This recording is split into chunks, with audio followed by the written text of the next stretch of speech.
Well, hello. Welcome to the Creative Writing Life podcast, where we talk with writers from all mediums and genres about themselves, their work, and advice they have for writers. I'm your host, Paul Zeidman, and my guest today is the author Cadwell Turnbull. We're going to be talking about his new book, A Ruin, Great and Free. Now, I'm going to preface this really right at the top. This is the third book in a trilogy. I did not read the first two books, so I'm going to have a lot of questions about the first two books. But I got questions about this book, but I'm going to leave it up to Cadwell to fill in a lot of those blanks. Cadwell, welcome to the Creative Writing Life podcast. Thank you. Thank you so much for having me, Paul. I'm very happy to have you here. To start things off, as those familiar with the show are familiar, we like to discuss or at least list things we may have read or watched lately. Did we like them? Did we not like them? We indifferent? Do we ever? I never want to see that garbage again. I'll go first just to give Cadwell a little time to gather his thoughts. I've got two films that I watched. They were actually both on Max. The first one, because I'm a big Lord of the Rings fan, I saw this, I think it came out either early this year or late last year. It was Gone Like That. It is an anime version of, it's called Lord of the Rings, War of the Rohirrim. So the land of Rohan, the ones with the horses, they're predominantly, I think, in Two Towers. So there is an anime version of something that happens 200 years before the Lord of the Rings thing. It's pretty much how Helm's Deep got its name, is what the story So leads up to. And that's it's fantastic. very adult in nature. In that sense, it's a lot of more violence, and that's pretty much it. So it's like Game of Thrones without the sex and naked people. So that's the best way I can describe it. Anyway, I enjoyed it, but I think I'll probably still go back and watch the actual movies again.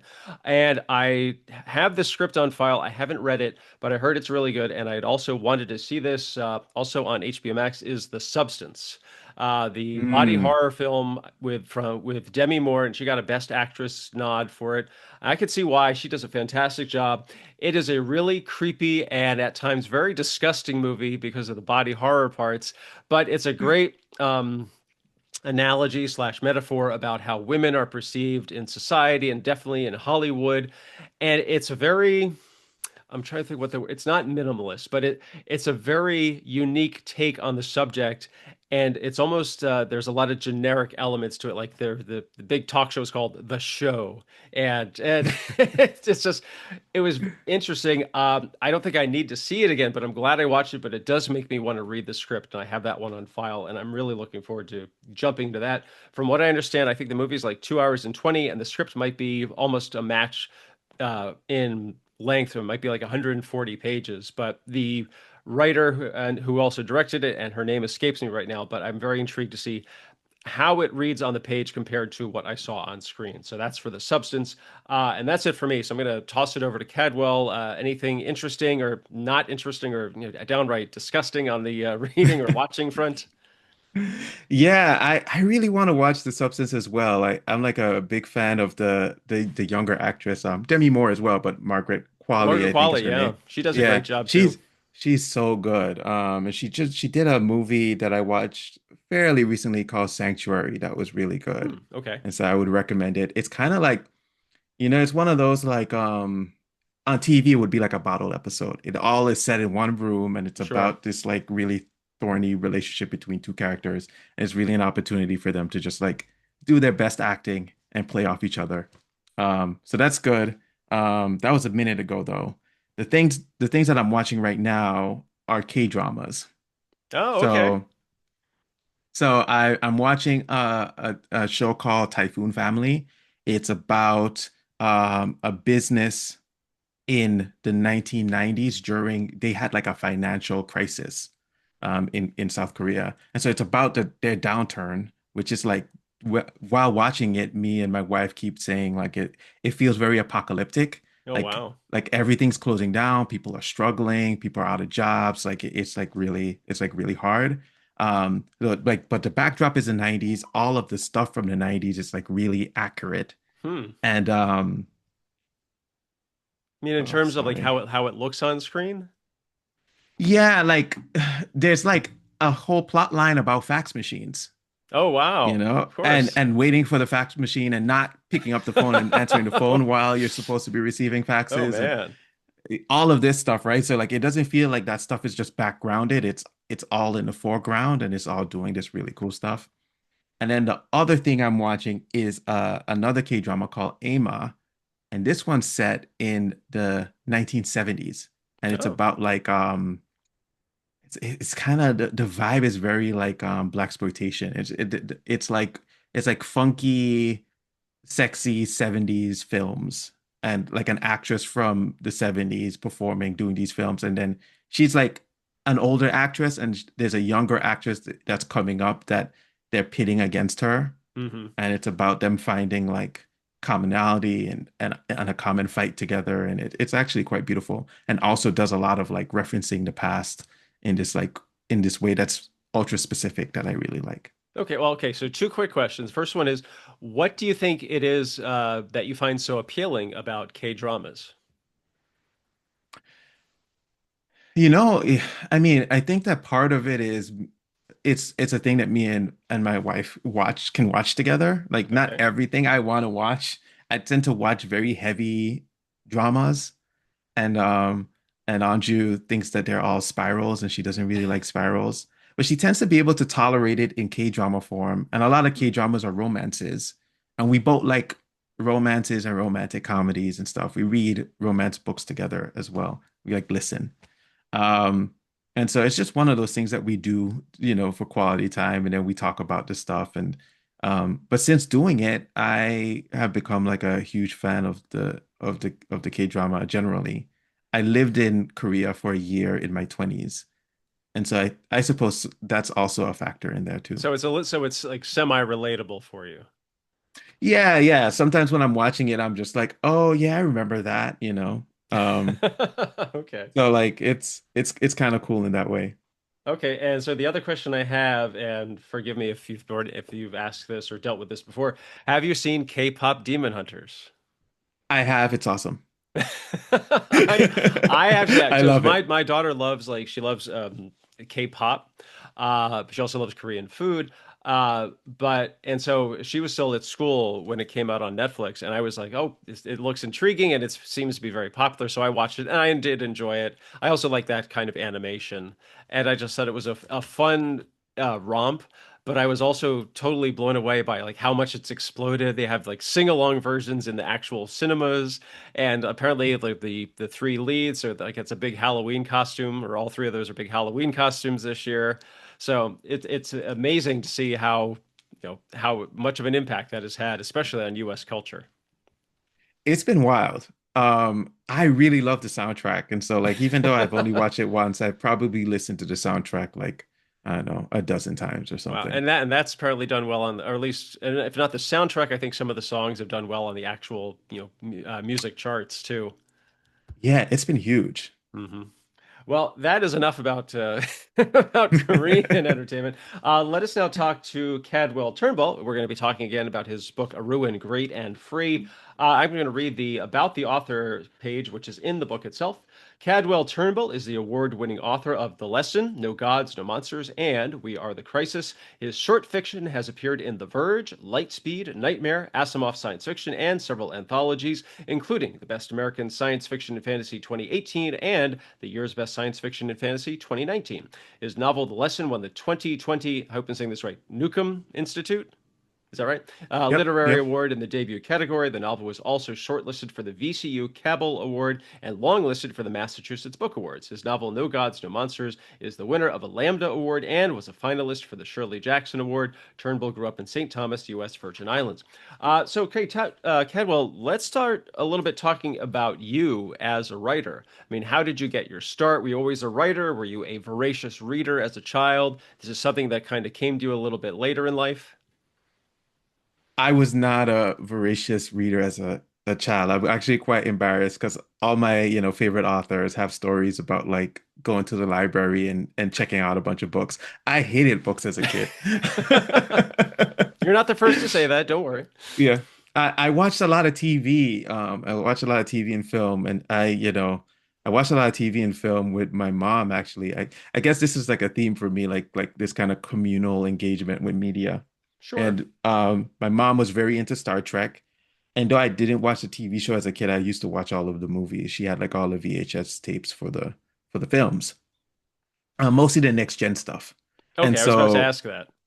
Yeah, and so we would watch those together. Um, I think the one that we watched the most was Generations, which was like the one where it's about like the next gen and the original series, Right, and right. they're meeting up. And we also just watched a ton of sci-fi films together as well. We watched this one particular film over and over again called Frequency. It had Dennis Quaid in it. Oh I yeah, think okay. I saw that one. yeah. Yeah. And it was like two like a father and son talking over time, right? Right. Like they had like over the radio. Um and so yeah, I watched a lot of TV. I watched I had like my favorite shows were like Buffy the Vampire Slayer and Stargate SG-1 and that sort of thing. And then in like middle school, I submitted like this essay. It was like a an essay in response to the Diary of Anne Frank. We were reading it in class. And my English teacher was like, "Have you ever considered writing?" Because the essay was like really passionate. Like I put a lot of my feelings into that essay. And that was the first time it had occurred to me. And Hmm. after that was when I started reading. Okay. And my favorite book in high school was 1984. So that Oh just gives you a wow. sense of like the stuff that was hitting me. I think that one of the reasons why I hated books was because I it took me a long time to get to genre stuff. And once I Hmm. got to genre stuff, because 1984 is a dystopia novel, it's science fiction. It's the I was like, dystopia novel. right, and so I was like, this is kind of my vibe. I like this, and so yeah, it took me finding some genre, some science fiction, fantasy stuff for me to really get into books. Okay, I was going to say that I have this great book to recommend called Fahrenheit 451. Ah, that's been on my list for an Really? eternity. Yeah, I'm like, oh man, Wow, I think that's that one of the ones that I. that was either the first or second Ray Bradbury book that I read. It was either that or Something Wicked This Way Comes. It was one of those.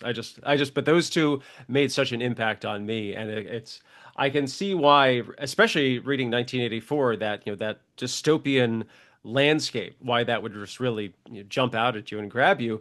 And was that something like you just really embraced, and were you just starting to write things down, or was it more of a gradual, like dipping your toes into writing type of thing? My first, so like I think my first fiction was urban fiction. Are you familiar with this market? It's like my sister had all of these books as a kid. They were like they were kind of spicy books. They were spicy books about people, um, Spicy as in black somewhat people. risque. Yeah, somewhat risque. So like black Okay. people in the city and about their dating lives and about their dramas and stuff. And because those books were around the house, I would pick them up. And I was also a huge fan of rom-coms as a kid. Remain like a huge fan of romantic comedies. And so like my first thing was like a couple like it was a long time friendship, like two best friends who will they won't they basically in Hmm. some nondescript city somewhere, rom-com vibes, risque vibes. um and then um eventually I stopped working on it because I didn't know where it was going, and Oh, I don't think okay. it was actually my calling, but this was the thing that I had in front of me, and I was like, oh, let me give this a try and see if I could write a book in this genre. um in college, I wrote a fantasy book, or I tried to write a fantasy book. I did not finish that either, but that was closer to my calling. And since Okay. then, I've kind of been writing science fiction fantasy. I was going to say that because my field, my forte is more screenwriting, and one of the things that Mhm. they kind of hammer into your head is know what your ending is before you start. Because I'm guessing it sounds like you may have started like, okay, I have a great idea, I'm going to start it, and maybe you just either ran out of gas or you're just like, I'm not really sure where this story's supposed to go, or I don't know how it ends. Was that part of what may have prevented you from finishing? I had characters, I had a scenario, I had a dynamic. Hmm. They were interesting together, but I had zero plot. They didn't even have jobs. I didn't know what they did for a living. Like, you Oh know what I wow. mean? Like, so it was one of those things where I was like, eventually I just started like circling my wheels. And I had no idea that you should probably outline, right? Like now I'm an Oh. outliner, Hmm. right? And so now I know where things are going because I have like a roadmap then I had no idea that you could even do that. I was just finding my way through, Wow. and I'm not a pantser. I'm like I was somewhere in the yeah, middle, I was but gonna say on the planner side. it sounds like you started as a pantser, but you eventually learned how to be an outliner or a planner or a Yes, plotter. yes, absolutely. Okay. So this, as I mentioned at the top, so your new book, A Ruin, Great and Free. This is the third book in a trilogy. So I, I enjoyed reading it, but I will admit, like a lot of the book was a little, it was a little tough for me to follow because there were all of the, it's a lot of characters. There's no predominant main protagonist, which is great. Uh, but there's also, it's a little hard to follow what's going on because a lot of the characters are referring to what I'm surmising are things that happened in the first two books. I guess there are references to the antagonists, or maybe several. There, I think there might be several antagonists, because I know they mentioned monsters and some kind of society. So I'm asking you for my benefit and for everybody listening and watching, kind of set up the what the first and second books are about, because that way we can lead into the third book, A Ruin, Great and Free. So you know what's funny about this is there's a scene in A Room Great and Free where they like whip out like a bunch of whiteboards and Yes. they're like huddled around the whiteboard and they themselves are trying to figure out the plot of the last three books Oh to man. their own frustration, which is kind of like an in-joke for me because it's like so much happens in the first book, the second book, and the third book that and there's so many different characters and moving parts and factions that, the experience for a lot of readers is there's a lot happening, so you're not the only one. Even just reading the third book you get a sense of like what I think is a challenge for a lot of readers with the series. I see the series as very much, you could write a trilogy where it's like each part of the trilogy is a standalone, Hmm. but they have a connection, they have like stitching or threads that come across them. This is very much a part one, part two, part three, Right. right? And Hmm. so like all events of book one lead into book two, lead into book three, and the implications kind of play out that way. And then the gaps between the books, there are things that develop in the gaps, and so the first book, you know, I've talked about it being like the book that's about humans, and most of the POVs are human beings, and they're finding out that monsters exist. And it starts with like an officer involved shooting and the sister of the person that was shot, gets the video. Like someone gives her the video, and in the video you see an officer running down a street and like pursuing what looks like a giant dog, right? And and the dog, turns around and attacks, and the officer shoots the dog, and then you realize that no, it's not a dog, it's a werewolf, Hmm. and the werewolf is her brother. Right? Ah, This is how she okay. finds out that her brother was a werewolf, and this is what happened to him. This is how he died, and that video she releases online, and it becomes like the first of two videos that reveal that monsters are real, and that creates a shift in society, um, where some people believe it and some people kind of don't. There's some like plot reasons for that, but it follows a set of characters as they try to adjust to this new world where monsters are real, and there's this kind of like you know thread that is pulled through all of the different POVs in that book.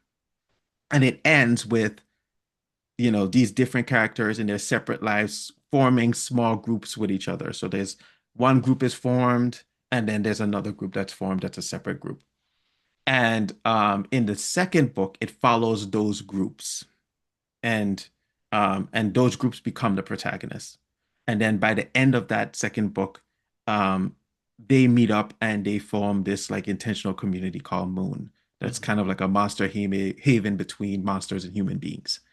The second book is just about like the unrest of the within the world because of the monster stuff. There's riots, there's human supremacist groups, there's all of this stuff that's happening. There's like a murder of like a family that Hmm. sets off a bunch of stuff in Boston that leads to the Boston riots. And so like there's this kind of like relationship between individual characters and then these big like I would say societal events. Like each book climaxes at like a big societal event. Okay. So the question is, when you wrote the first book, did you write that with the intention that this is going to be a three-part series, or did you write that first book Mhm. thinking this is what this book's going to be about, but you realized maybe as you were writing it, oh, there's a lot more to this world and these characters that I can work with. This would make a great, at least a second book, or even possibly, hey, this might be able to expand into three books. I knew from the very beginning that I wanted it to be an urban fantasy series, and I knew it was going to be three books, fairly early because of all of the things that I started to put inside the outline, Hmm. and fairly recently, the books are kind of hard to describe because they are urban fantasy, but they also have quantum mechanics in there. There's some like cosmic Lovecraftian horror elements in there as Hmm. well. And all of that stuff made it into the outline because there were things that I was interested in, and it just for me was very organic. For a reader, I think it might be interesting and strange.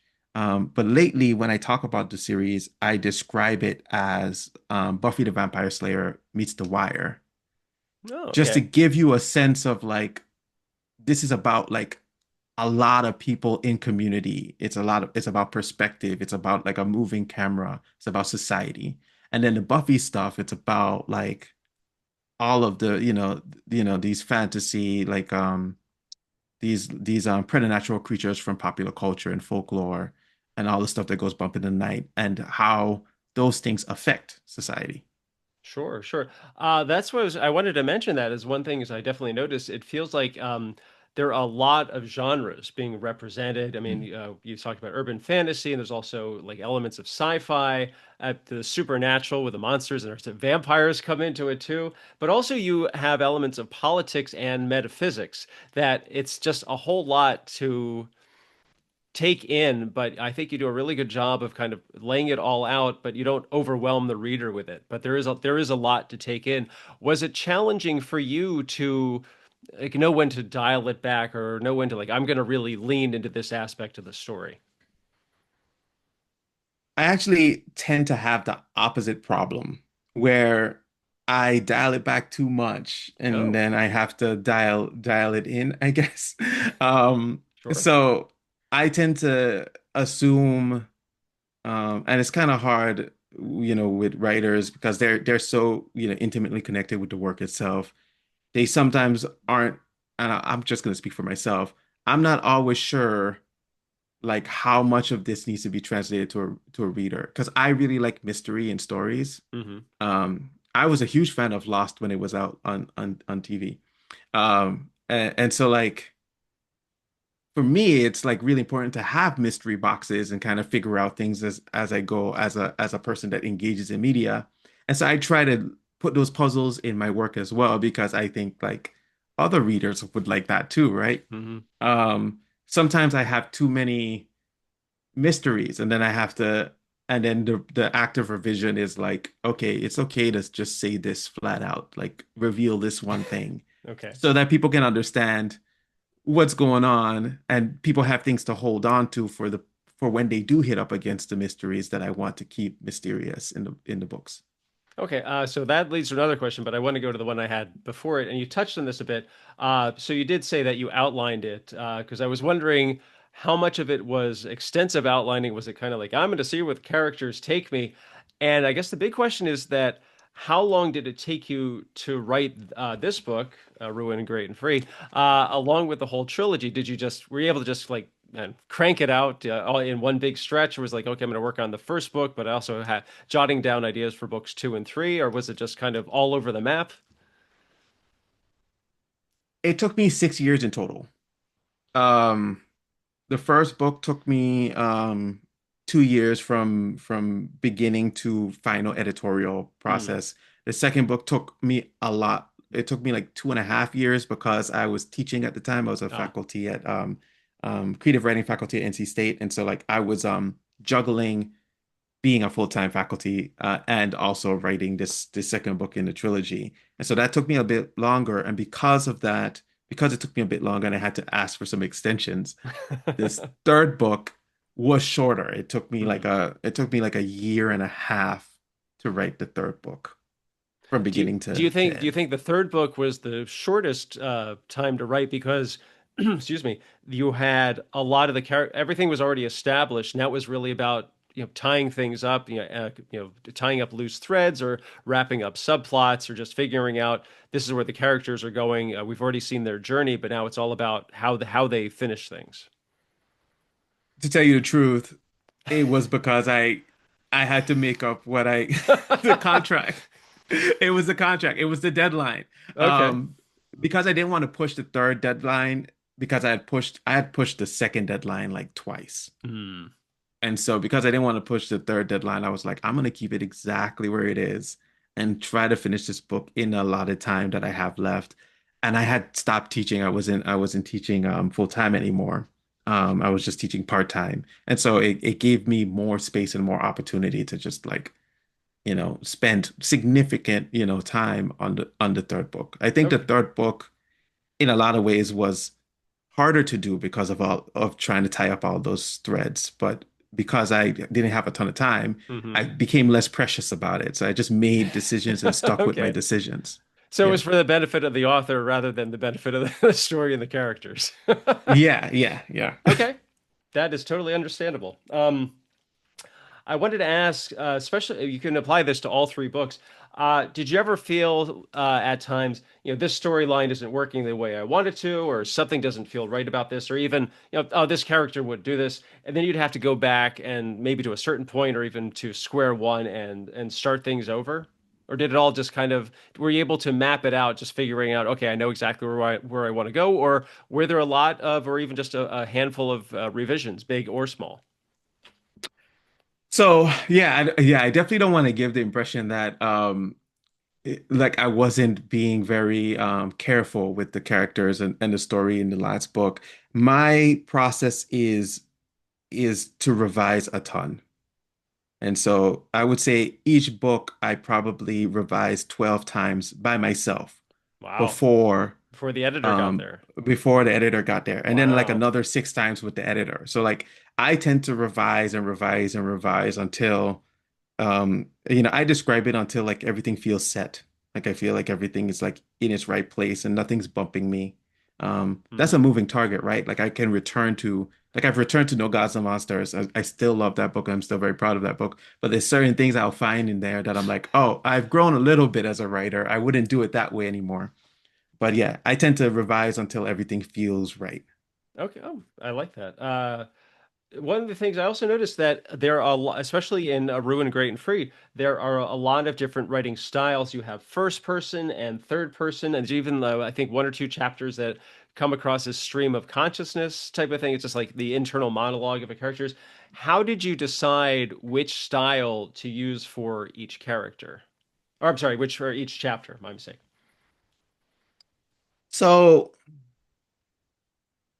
So in No Gods, No Monsters, we're introduced to the narrator of the series. His name is Cal, Hmm. and he is a real person in a version of reality, because there's like multiverse stuff in there as well. Hmm. Of course. And like you do, And so he's like a I would say like central because the story itself has so many different perspectives and POVs. He's the thing that holds everything together. It's He's through the his linchpin of the whole story, but he's not the he's a main linchpin, character. but he's not the main character Got it. most of the time, right? Hmm. And so that was a very intentional craft decision. Like I just thought it would be really interesting to have a character like that visiting these other people in this world and being able to kind of like um perceive their stories through himself and what that would mean, right? Like I was very interested in like voyeurism and like the responsibility of a person who does not belong there, intruding on other people's lives and using it as an escape from his life. And I think some of Hmm. that is kind of like, like not a critique, but a commentary and an authorship and also like media engagement, the way that we kind of like, you know, um, we kind of eavesdrop when we're watching like for example a K-drama.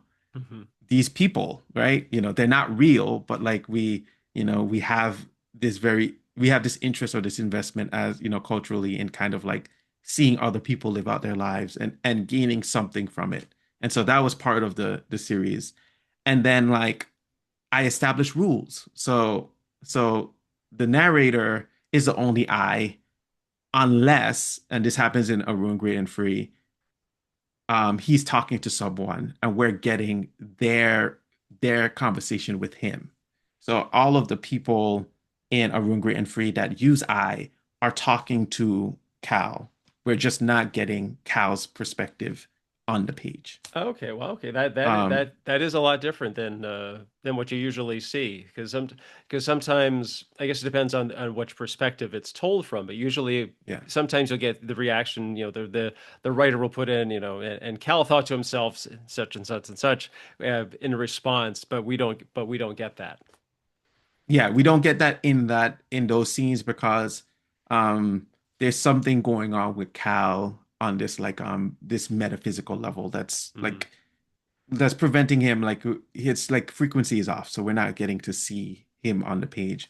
Um I mean, it was an interesting decision. I kind of knew that I wanted to do that while I was working on the second book because the second book ends on a cliffhanger where you don't know what's Hmm. going on with Cal. Cal gets into like a car accident and you're like, well, who's going to tell the story after this if Cal dies?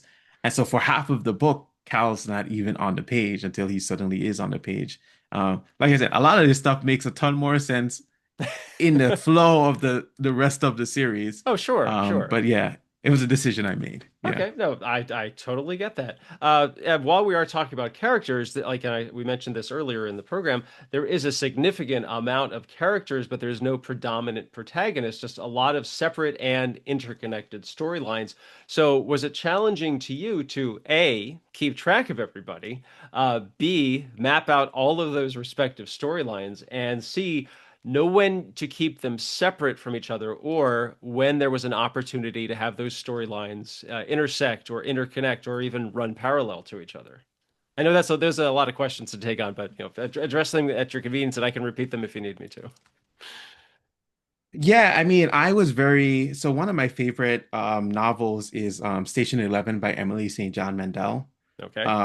And it has a similar structure to this where it's kind of a mosaic where there's a lot of characters um, and it's not immediately clear in the beginning their relationships to each other, but eventually you find what their relationships are and they start to connect. And so the first book was very much structured like that, where it's Mhm. like here's a bunch of disparate characters, and then you would see over the course of the book, oh, that person has this connection to this other character, and then you'd finally find that each event or each climax is a convergence of like all Mhm. of these different character storylines. And so all of the books are structured that way, where characters are intersecting at times and then they converge at the climax. And so when I was outlining in that with that intent in mind. It's like, here's the moment where everything snaps into place. It's also the biggest part of the book. And up until then, the way that I wanted to pull people through the narrative was in this kind of like kind of like this, like detective, fashion, like making the reader a detective and trying to Mhm. figure out what are the relationships between these people? Where is this story going? What is this leading towards? And so yeah, so it was a planning process, and then some of it was just kind of like organic. Sometimes connections would appear on the page, and if it worked, I would keep it and I would expand on it. Okay, did you have like a big whiteboard or just a big, chart? Like, here's this character and their connection to this character, and this is how they might know this other character. Just, not like the picture on the internet of the guy with all the strings connecting all the different Yeah. cards, but just kind of like a big chart organizing who each character was and their connection to maybe every other character. Yeah, I did not have that. Sometimes when I was doing it, I wish I had that. It would have saved me some stress and some headache.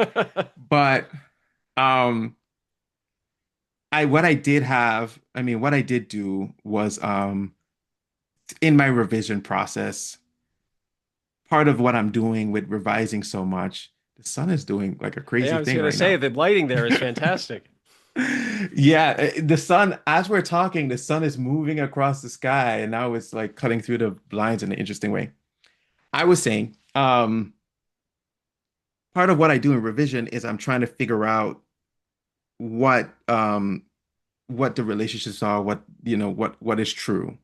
And so it's probably not advisable to keep all of these things in your head, but through revision, I'm like, because I revise so much, eventually all sticks in my head, and I'm able to like make connections across a book, right? So like I can make connections from like I can say like, oh, that thing that's happening in the beginning, it connects to this thing that's happening in the middle. Okay. Uh, I get that. So I also want to ask, so especially with screenwriting, that they'll say that every character, no matter how big or how small, is to a certain extent some kind of aspect of the writer's personality. In these books, is there a character or characters that you feel is or are a reflection of a certain part of you? Like, this character is my determination, and this character is my optimism or hopefulness. I mean, would you say that all the characters have some part of you in them, or maybe a few more than others? I would say all the characters have some part of me. So Cal, the narrator of the series, I think has a lot of things in common with me, but also is very different.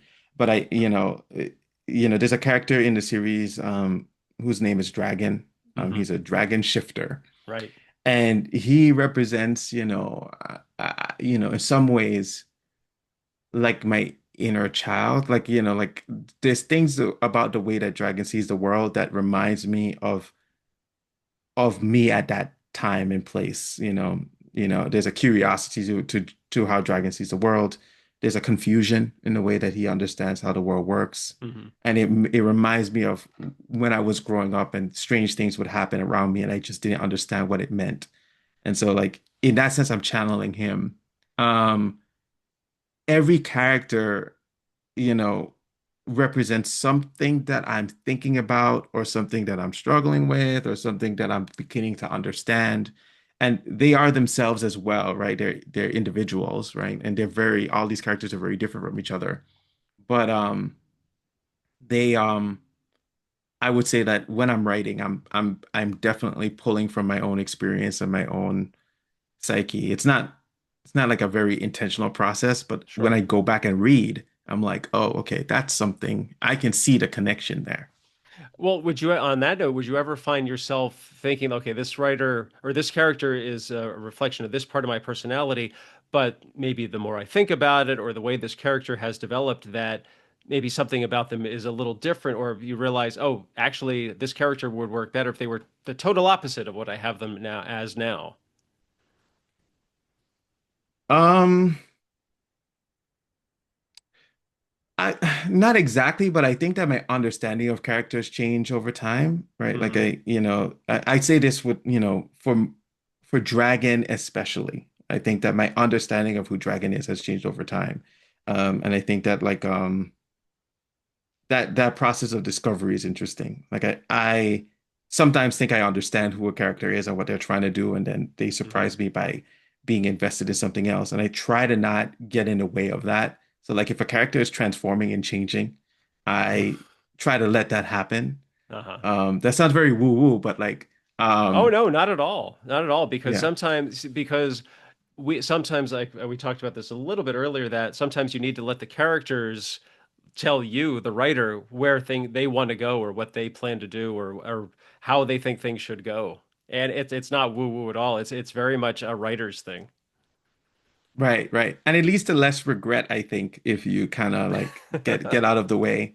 You're just like, oh, why is that character feel so inconsistent to me? Hmm. Like if you allow the character to move and grow, then I think you have a better experience with the character in hindsight. No, that makes a lot of sense. So we are talking to Cadwell Turnbull in his book, "Ruined, Great and Free." Again, the third in a trilogy of stories. So I'm curious. I think the book came out about a month ago. So how have the responses been? Have people just kind of tore through all three books and they're like, this is a great way to wrap up the series? Do they have more questions? They're like, oh, are you going to keep doing things with these characters? I think that I'm done with the majority of the characters for now. It took up like 6 years, so I think that True. I'm gonna give them a break. I don't think I'm done with the world though. I think that I Okay. might return to the world and do some other things, just some things that are just like tangentially related to what's going on in these books. Readers have so far, it seems, um, and I was hoping for this. Readers now, because the trilogy is done, they're like, oh, now I can read it. Oh. Where I think before they were just like that first book. Oh my gosh, that first book starts ends with like in a very open-ended way. Mhm. And so I think, readers who read the first book and didn't know it was a trilogy, even though it Oh. said it on the cover, they were like, what's going on? And they were kind of frustrated that they had to wait for, like another Wait for couple book years two. before, yeah, wait for book two. But now you can just kind of have that experience and go right into book two, and they'll go right into book three. And I think that readers now are having a better time. I've been seeing at least reviews on social media where they've read all three of them at once and they have their thoughts about it. Okay, since you are putting this trilogy behind you, so what is next? Do you have like another idea or something you want to figure out or work out the details for? Is it a standalone book? Do you have another series in mind? I think I'm gonna do a standalone book next. I won't attempt another series for a while. Okay. That is my aim is to not do that to myself again, at least for a minute. Um, I don't know. There's a couple ideas kicking around, and I'm like putting together some pitches to see, what's resonating and what's gonna what direction I should be going in next. There's a an afterlife love story Okay. novel that I'm interested in that I've been working on kind of gradually. And there's a horror novel that I've um like a political horror novel, very like Jordan Peele-esque, Ah, um, that I've been playing around with, and we'll see which one wins. It seems like the horror novel might win, okay. but we'll see. All right. Well, that is fantastic. Again, we've been talking to Cadwell Turnbull and about his book and the trilogy thereof, Ruin, Great and Free. Again, this is book three in the trilogy. And Cadwell, where can people get their own copy of this book?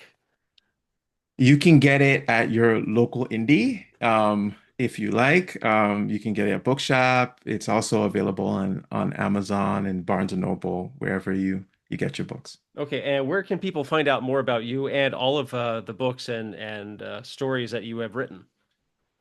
You can go to my website. It is cadwellturnbull.com. And you will see a list of publications and all of And that can they order good directly stuff. from the website that way? There's links on the website too where you Hmm. can order. Okay. But yeah, yeah. Okay. And if anyone wants to follow you or find out more on social media, where would they go for that? I'm on Instagram. I'm also on TikTok, though I'm not very good at that and I'm not there very often. And they're both ca at Cadwell Turnbull or at Cadwell Turnbull author. And then I'm also on Blue Sky. Okay, fantastic. Again, we have been talking to Cadwell Turnbull and his book, A Ruin, Great and Free. Cadwell, thank you so much for being here today. This was a great conversation. I really appreciate you helping clarify a lot of the details that I read in the book. I was like, I'm gonna have to ask him about that.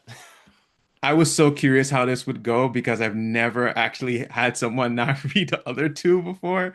And so I was like, will he be able to get it? Well, I that see that that you is got a that is lot. one of the things I asked when your people were getting in touch with me, and they said this is his third book in a trilogy, and I wrote back said, "Do I need to read the first two books?" And they never responded. They just sent the third book. I said, "Okay, I'll take it from there." That's wild. But I mean, it seemed like you got most of it. Like it, yeah. I did what I could. Yeah. Cadwell, thank you so much for being here. Viewers and listeners, if you enjoyed today's show, please hit like. Feel free to leave a comment and subscribe. For my social media, you can check out my screenwriting blog at maximumz.blog. Still on Twitter at maximum_z. And for Blue Sky and Instagram, it's at Pez Screenwriting. This show also has its own social media accounts at Podcast CWL on Twitter and on Blue Sky. Blue Sky. And you can also check out my Go Ahead and Ask books. They're on Amazon, the ones about screenwriting and pie. Like I said, that's Cadwell. I'm Paul. This has been the Creative Writing Life podcast. Thanks for listening. Stay safe, stay healthy, and most importantly, go write something.